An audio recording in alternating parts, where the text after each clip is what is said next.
What is up, YouTube? Your boy Alan back with another video. I'm at Dr. Sun Yat-sen Memorial Hall. For context, that's basically the first leader of the Republic of China. So that's why he's got a memorial right here. And in today's video, I wanted to talk about the differences of working at a startup versus a corporation or enterprise, and some of the learnings I've taken away from my experience, and maybe you guys can help apply that into your own careers. So I've worked at startups and then large enterprises throughout my career. For context, I've started my career in general marketing, and then as I've gotten more experience in my career, I transitioned over to product marketing. And my very first role was a general marketing role as a marketing specialist at a startup company, Series B, in the San Francisco Bay Area.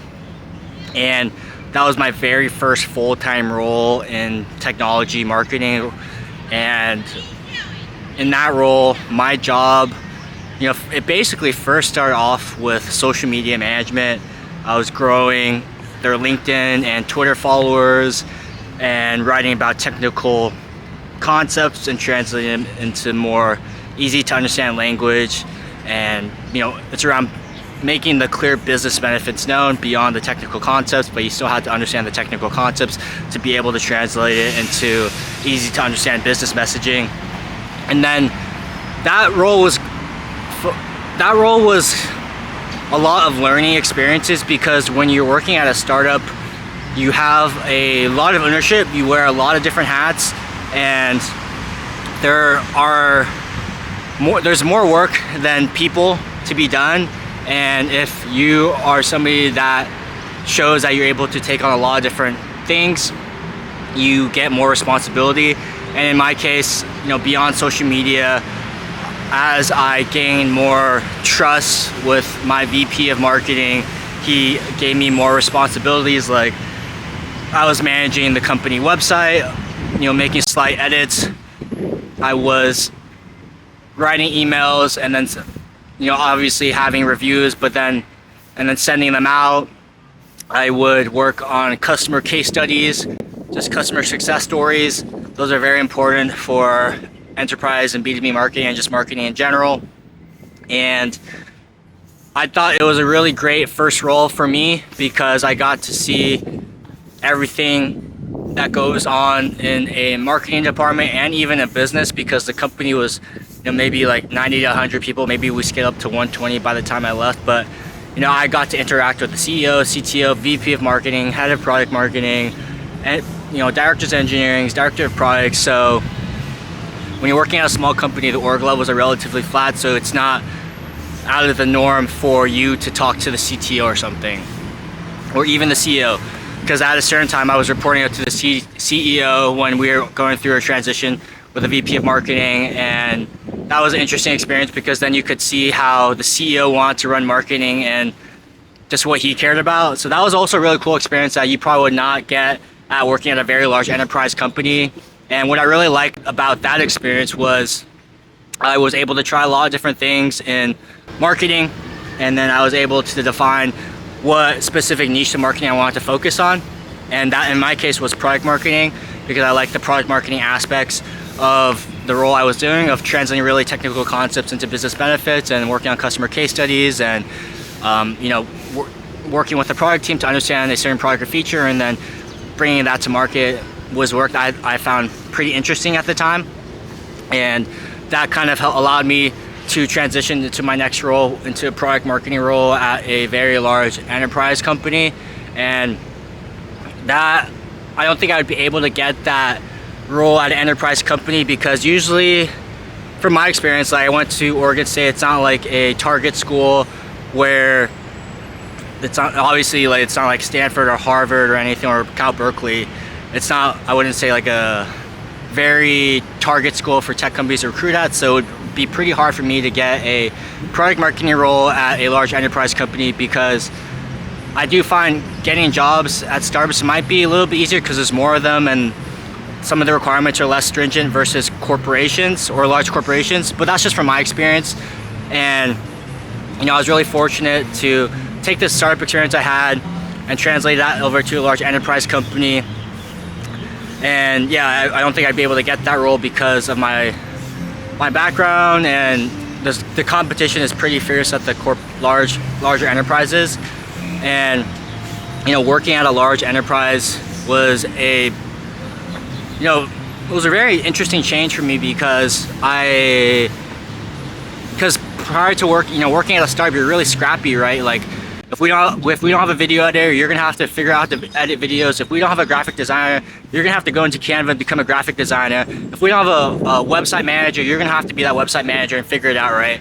But then when I transitioned to a larger corporation of 5,000 plus people, it was a completely different thing. Like I was onboarded with a very nice HR kit, beautiful slide decks.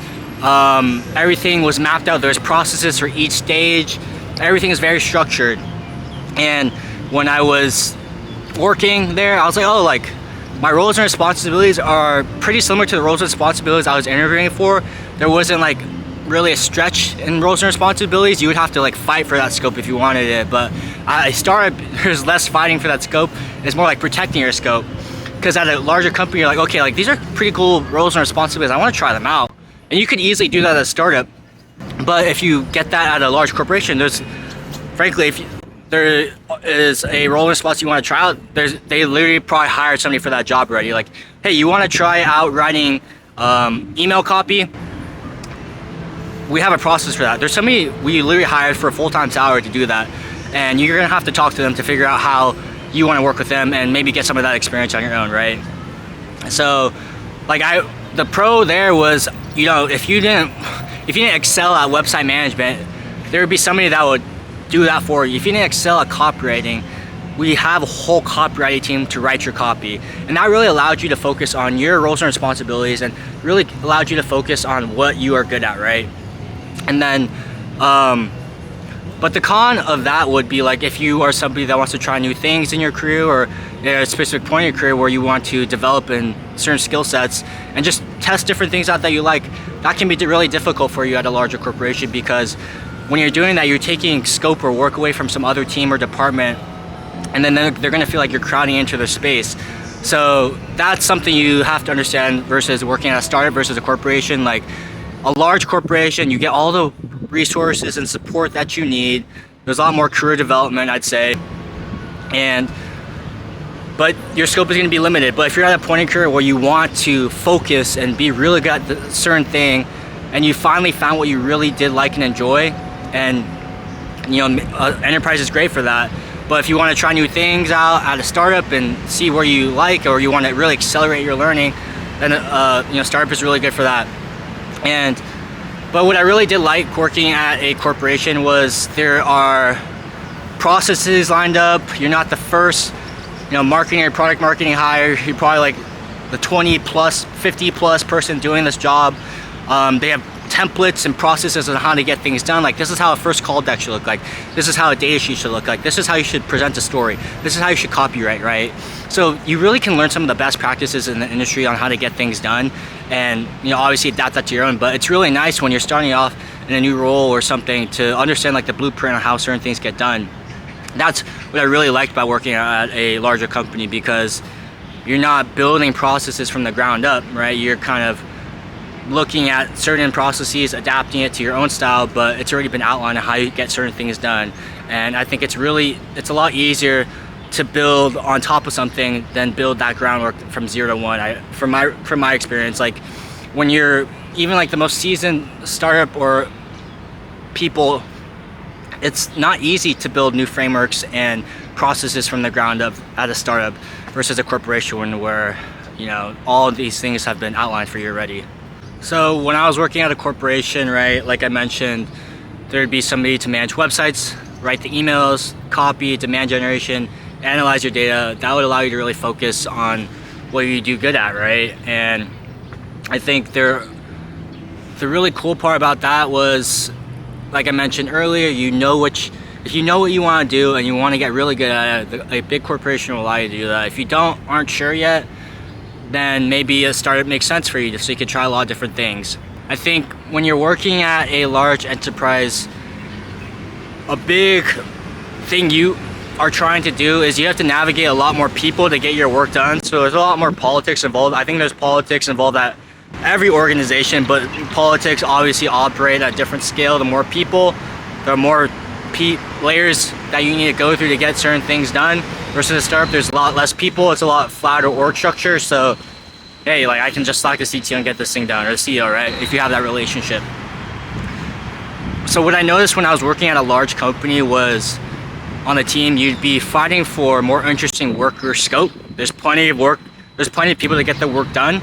Then it comes down to like, hey, this project is interesting, it aligns with my long-term interest, and this project is going to help me get promoted, or it's going to get me the experience I want for the next level. But there are going to be a lot of people kind of vying for those projects because they see the same things you see.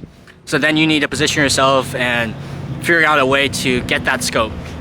But versus a startup, there's going to be a different problem of, hey, I actually don't have enough bandwidth. I don't know what to prioritize on, and I don't know how I'm going to get all this work done with just my two hands, right? And then it's just almost too much work where you have to ruthlessly prioritize to work on the highest priority projects, and you need to be outspoken and protect your own scope, because if you keep saying yes to everything, you're just going to eventually be spread so thin, your work quality is going to decline, and you're not going to be able to, meet the expectations of everybody. So you need to really understand, like, why am I doing this work? Is it a high priority activity? If it's not worth doing that, I should not be doing this, and I should work on something that's going to actually deliver results for the business, and not just spin your wheels on just getting some random item out because somebody asked you to do it. You need to understand the business impact, and you need to communicate to your stakeholders on why you're going to deprioritize this certain activity to focus on this activity because you think it's going to drive a higher business impact. So there's different games to each of it.